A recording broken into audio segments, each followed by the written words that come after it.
Hello everybody, Mr. Cheeps here. Today we are going to take a look at how you can create some character clothing inside of Blender. A quick note before we start, I'm going to be using the version of Blender 2.83 as of March 26th, as the cloth simulation engine has seen some improvements in 2.83 versus 2.82. The process should remain the same, however. Hopping into Blender, I've set up a little scene here with my character.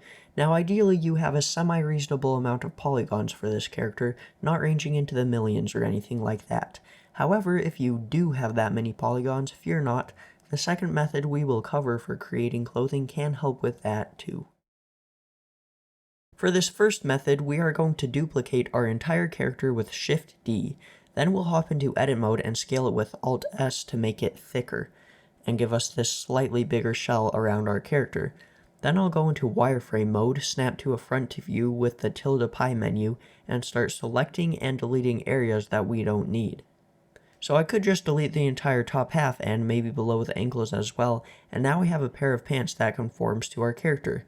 If I leave edit mode and go to the modifiers tab, I can add a solidify modifier and just fill in the thickness between the body of my character and the clothing.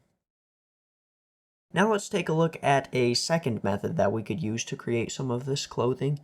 I'm going to add in a plane and make sure I'm selecting all the vertices.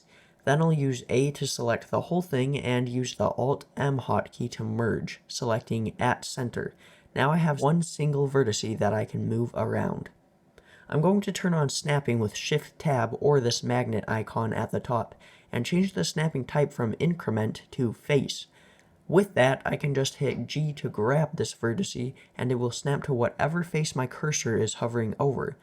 I can also extrude this vertex to make a couple more, and they will keep snapping too. Then I'll just select 4 of them and press F to get a face. I can add a mirror modifier to this and just keep extruding and making faces, snapping it to my character until I get some sort of clothing put together. So, those are 2 methods for static clothing, and I really want to show you different times you might want to use each of these. For that first method, I mainly use it if I already have a rigged character with good topology, and if the clothing conforms to the skin relatively well. Here's an example.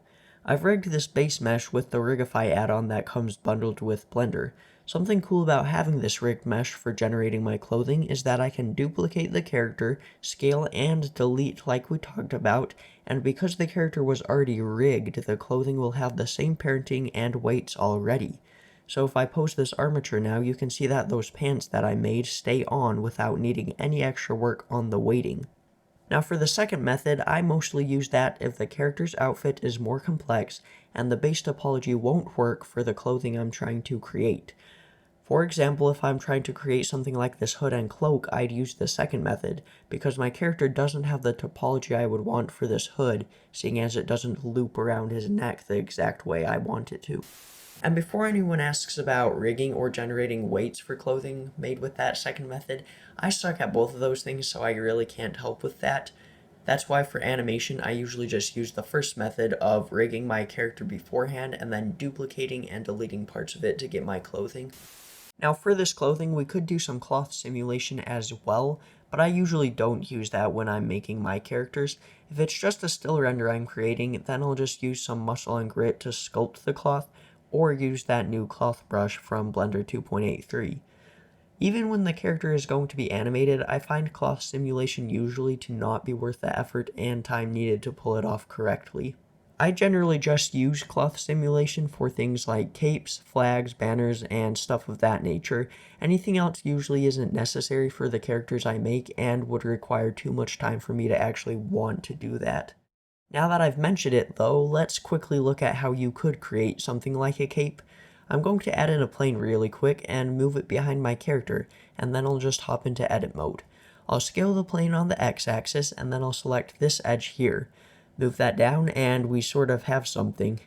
I'll scale this top edge, and then I'll use Ctrl R to add in some loop cuts, scrolling with my middle mouse wheel to increase the number. Then I'll move these top corners into place on his shoulders with some proportional editing, and you can toggle that with O on the keyboard. With those still selected, I'm going to create a vertex group with these corner vertices, which can be done by selecting them and hitting Ctrl G. We can leave edit mode and go to the physics tab, enabling cloth simulation. If we scroll down and open up the shape dropdown and select the vertex group we just made as the pin group, the cloth will be pinned to those vertices next to his shoulders. And to make the cape collide with our character, we can just enable collisions under his physics tab. To round this off, I'll select the cape and then my rig and parent it with automatic weights.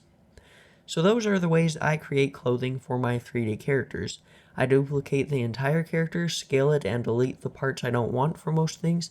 I drop vertices with face snapping enabled for more complex outfits, and I use cloth simulation for those things that hang off of the character. I hope this helps you guys out, and make sure to like this video if you like this sort of content, and subscribe to my channel to see what new things I come up with. Thank you for watching, and have a great day.